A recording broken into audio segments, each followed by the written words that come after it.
کیا کبھی اس بات پر غور کیا گیا ہے کہ اگر کسی انسان کو زندگی کی سب سے گہری، پیچیدہ اور تھوڑی تلخ حقیقت سمجھانی ہو تو سیدھے سادے حقائق کی فہرست تھما دینا عموماً سب سے بڑی بے وقوفی ثابت ہوتا ہے؟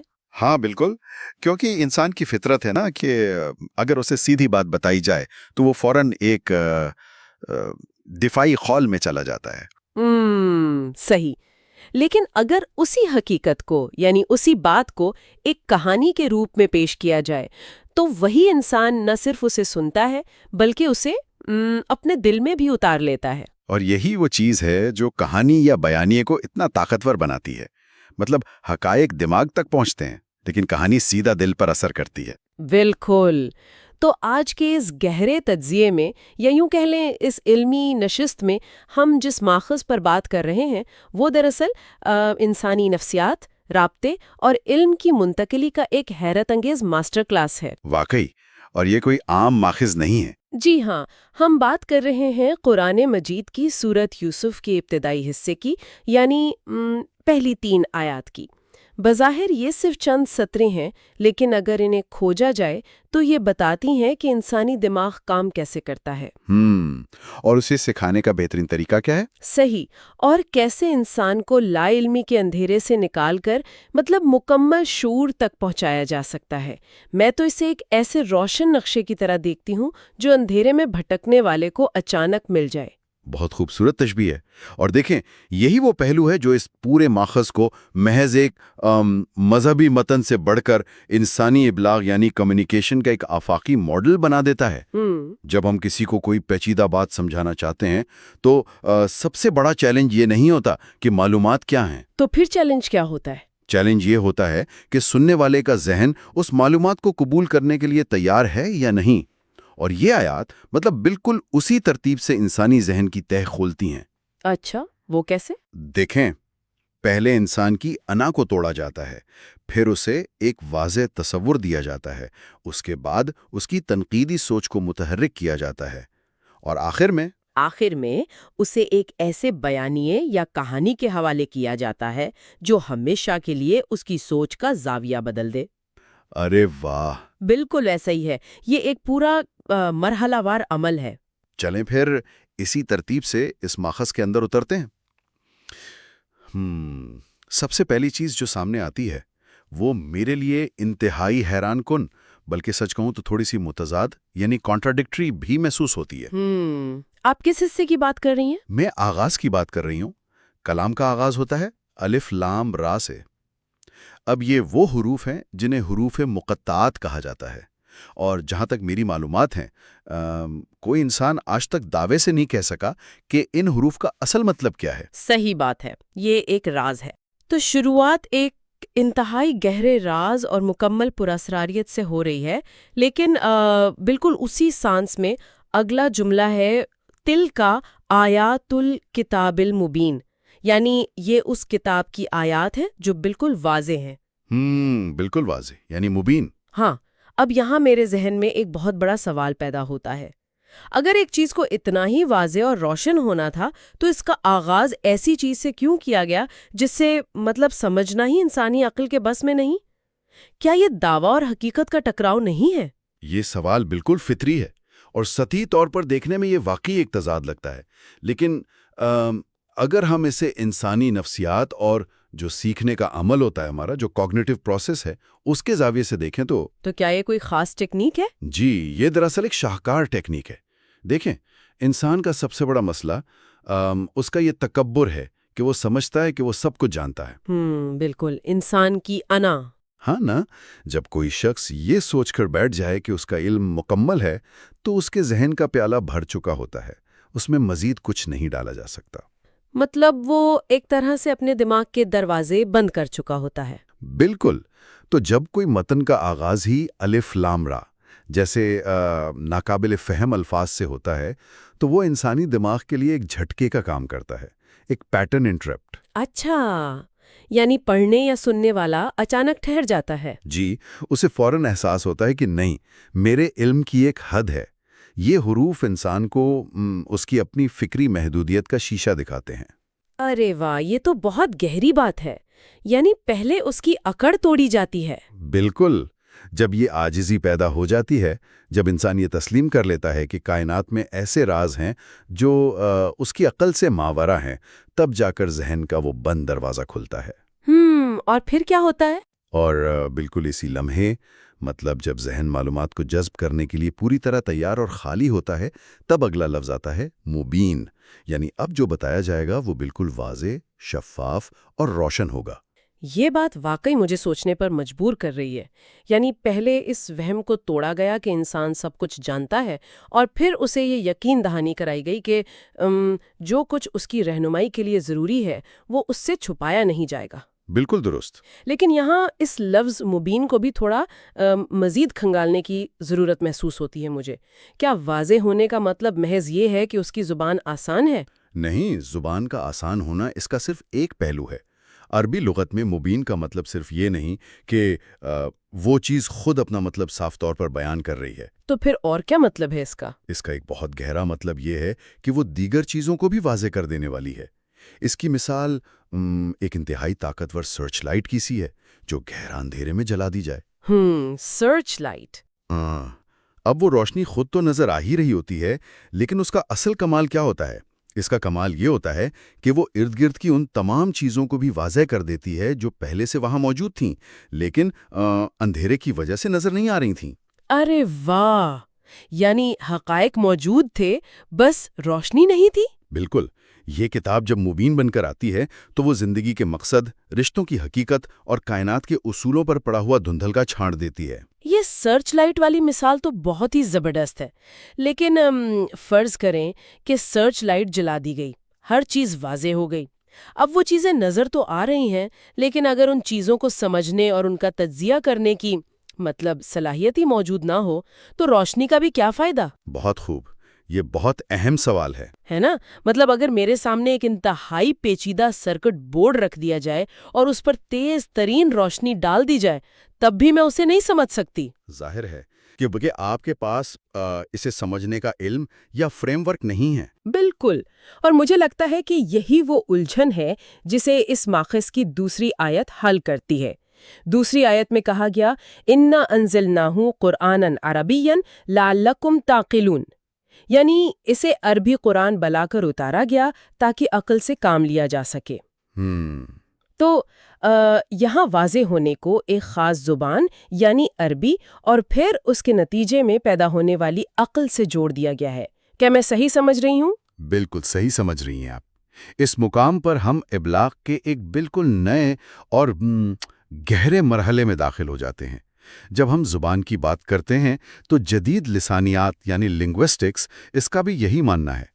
کیا ماننا ہے؟ یہ کہ زبان صرف خیالات کو دوسروں تک پہنچانے کا ایک ذریعہ نہیں ہے، بلکہ زبان دراصل یہ طے کرتی ہے کہ ہم سوچتے کیسے ہیں۔ اچھا، یعنی ہماری سوچ کی ساخت بناتی ہے زبان۔ جی ہاں، کسی زبان میں جتنی باریکی، جتنی وسعت اور جتنے متنوع الفاظ ہوں گے، اسے بولنے والے کا ذہن اتنے ہی پیچیدہ تصورات کو گرفت میں لے سکے گا۔ صحیح۔ اس بات کو اگر آج کی دنیا کی ایک مثال سے سمجھنا ہو تو فرض کریں کہ ایک انتہائی جدید اور انقلابی ٹیکنالوجی ایجاد ہوئی ہے۔ اب اس مشین کو چلانے کے لیے ایک مینول تیار کرنا ہے۔ بالکل۔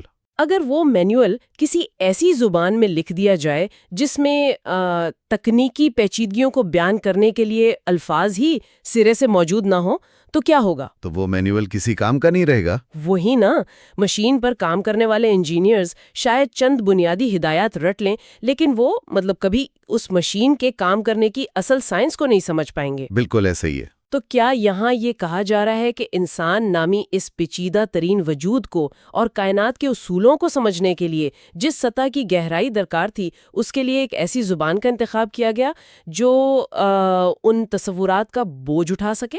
اس سے بہتر تشبیہ شاید ہی کوئی ہو سکتی ہے، اور اسی لیے اس آیت کا اختتام اس لفظ پر ہوتا ہے جو اس پوری نشست کا سب سے اہم نقطہ ہے، یعنی تعقلون۔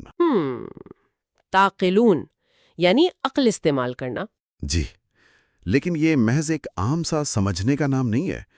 دیکھیں، عربی زبان میں عقل کا مادہ جہاں سے نکلتا ہے نا، اس کا بنیادی تصور کسی چیز کو باندھنا یا روکنا ہے۔ باندھنا مطلب کس طرح کا باندھنا؟ صحرا میں اونٹ کو بھٹکنے سے بچانے کے لیے جس رسی سے اس کا گھٹنا باندھا جاتا ہے اسے عقال کہتے ہیں۔ اچھا، ارے واہ، یہ تو مجھے بالکل نہیں معلوم تھا۔ یعنی عقل کا بنیادی مطلب ذہن کو بھٹکنے سے روکنا ہے؟ 100%۔ انسانی جذبات، خواہشات اور خیالات فطری طور پر بالکل اس جنگلی اونٹ کی طرح ہوتے ہیں جو کسی بھی سمت میں بے تحاشا دوڑ سکتے ہیں۔ ہاں، یہ تو ہے، ہم انسان کتنے جلدی بہک جاتے ہیں۔ بالکل۔ غصہ، حسد، خوف یا بیجا امید، یہ سب انسان کی سوچ کو کسی بھی طرح بہا کر لے جا سکتے ہیں۔ عقل دراصل وہ فکری صلاحیت، وہ رسی ہے جو ان بکھرے ہوئے جذبات کو ایک منطقی اور تعمیری سمت میں باندھ کر رکھتی ہے۔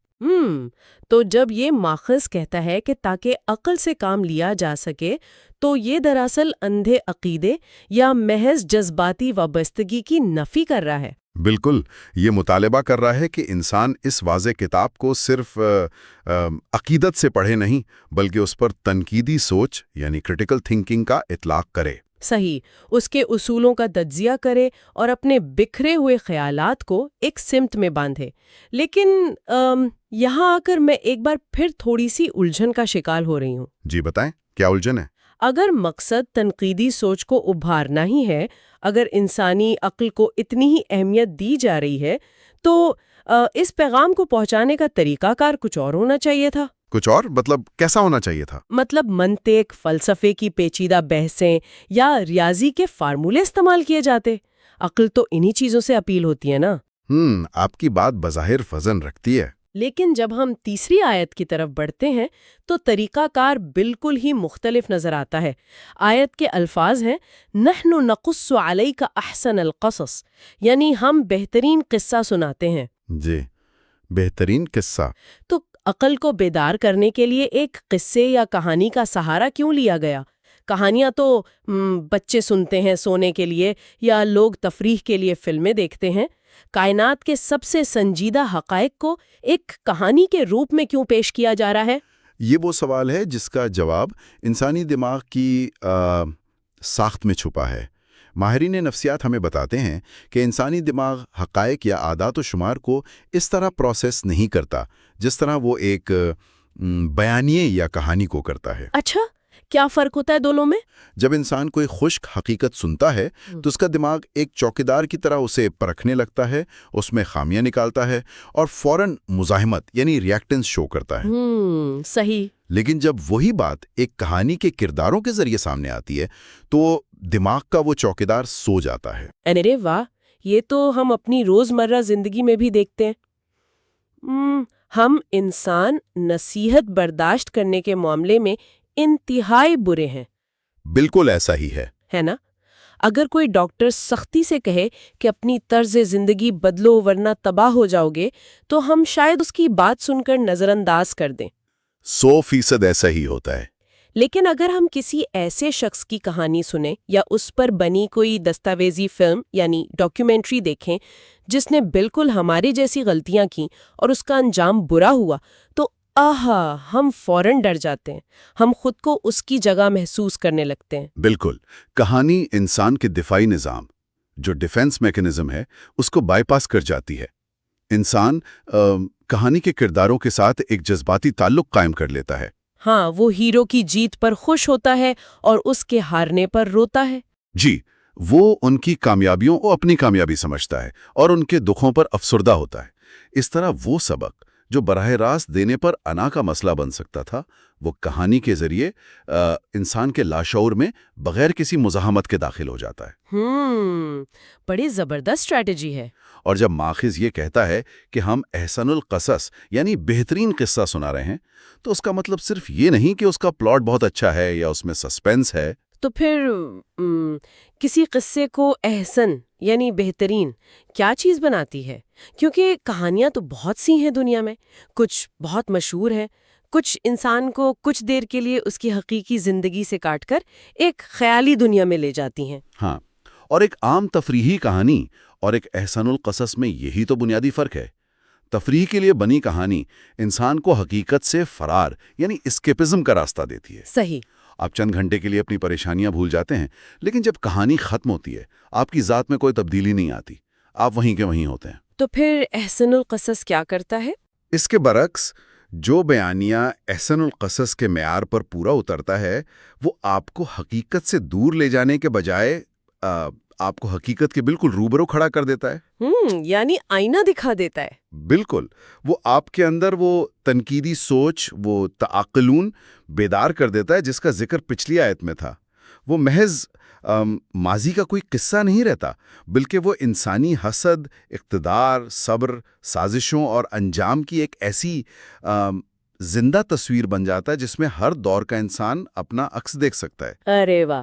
اس کا مطلب یہ ہوا کہ ماخذ نے پہلے ذہن کو خالی کیا، یعنی وہ پراسراریت کے ذریعے، پھر اسے مکمل وضاحت دی، مبین کہہ کر۔ جی، اس کے بعد سمجھنے کا فریم ورک یعنی زبان اور عقل فراہم کی، اور آخر میں اس عقل کو متحرک کرنے کے لیے بہترین بیانیے یا کہانی کا کیپسول استعمال کیا۔ یہ تو واقعی شعور کی بیداری کا ایک انتہائی مکمل اور سائنسی نظام محسوس ہوتا ہے۔ بالکل ایک ماسٹر پلان ہے۔ لیکن اس پوری مشق کا، اس مکمل طریقہ کار کا حتمی نتیجہ کیا ہے؟ اس کا جواب ہمیں تیسری آیت کے بالکل آخری حصے میں ملتا ہے۔ ہاں، وہ غافلین والا حصہ۔ جی، جہاں کہا گیا وَإِن كُنتَ مِن قَبْلِهِ لَمِنَ الْغَافِلِينَ، یعنی یقیناً اس سے پہلے آپ بے خبروں یا غافلین میں سے تھے۔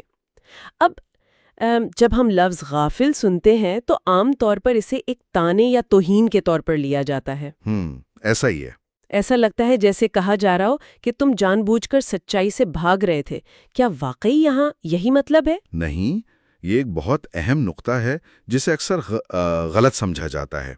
اس پورے ماخوذ کی روشنی میں غافل ہونے کا مطلب ہٹ دھرمی یا جان بوجھ کر حقائق کو جھٹلانا نہیں ہے۔ تو پھر کیا مطلب ہے غفلت کا؟ غفلت دراصل ایک حالت کا نام ہے۔ یہ محض اس حقیقت کا بیان ہے کہ جب تک آپ کے پاس معلومات ہی نہیں تھیں، آپ ان حقائق کے بارے میں کچھ نہیں جانتے تھے۔ اچھا، یعنی اگر ایک شخص کو ایک اندھیرے کمرے میں بٹھا دیا جائے اور اسے نہ معلوم ہو کہ دروازہ کہاں ہے تو وہ غافل تو ہے۔ جی بالکل۔ لیکن وہ اس لیے غافل نہیں ہے کہ وہ اندھا ہے، بلکہ اس لیے کہ وہاں روشنی نہیں ہے۔ بہت عمدہ مثال دیا آپ نے۔ بالکل، غفلت اندھیرے کی طرح ہے، اور سائنس بھی ہمیں یہی بتاتی ہے کہ اندھیرے کا اپنا کوئی وجود نہیں ہوتا، وہ صرف اور صرف روشنی کی عدم موجودگی کا نام ہے۔ صحیح بات ہے۔ تو جب وحی کا یہ علم، یہ واضح کتاب اور یہ بہترین قصہ انسان تک نہیں پہنچا ہوتا تو وہ اپنی محدود عقل سے کائنات کے بکھرے ہوئے ٹکڑوں کو جوڑنے کی کوشش کر رہا ہوتا ہے۔ وہ غافل اس لیے ہے کیونکہ اسے زندگی کے اس بڑے منصوبے، اس گرینڈ ڈیزائن کی خبر ہی نہیں جو اسے بنانے والے نے ترتیب دیا ہے۔ اس لیے جب یہ کہا جاتا ہے کہ اس سے پہلے آپ غافلین میں سے تھے، تو یہ کوئی طعنہ نہیں ہے، بلکہ یہ اس روشن علم کی عظمت کا اعتراف ہے جس نے انسان کو اس لا علمی سے نکال کر شعور کی بلندی پر لا کھڑا کیا۔ یہ نقطۂ نظر تو اس پوری بحث کو ایک نئی ہی جہت دے دیتا ہے۔ یعنی یہ سارا عمل انسان کی تذلیل کے لیے نہیں، بلکہ اسے اس کی اصل حیثیت سے روشناس کرانے کے لیے ہے۔ وہ انسان جو اپنی لا علمی میں بھٹک رہا تھا، اسے پہلے جگایا گیا، اسے ایک واضح فریم ورک دیا گیا، اور پھر ایک بہترین قصے کے ذریعے اس کی عقل کو اس طرح جلا بخشی گئی کہ وہ اپنی اس سابقہ لا علمی کی حالت سے ہمیشہ کے لیے باہر آ گیا۔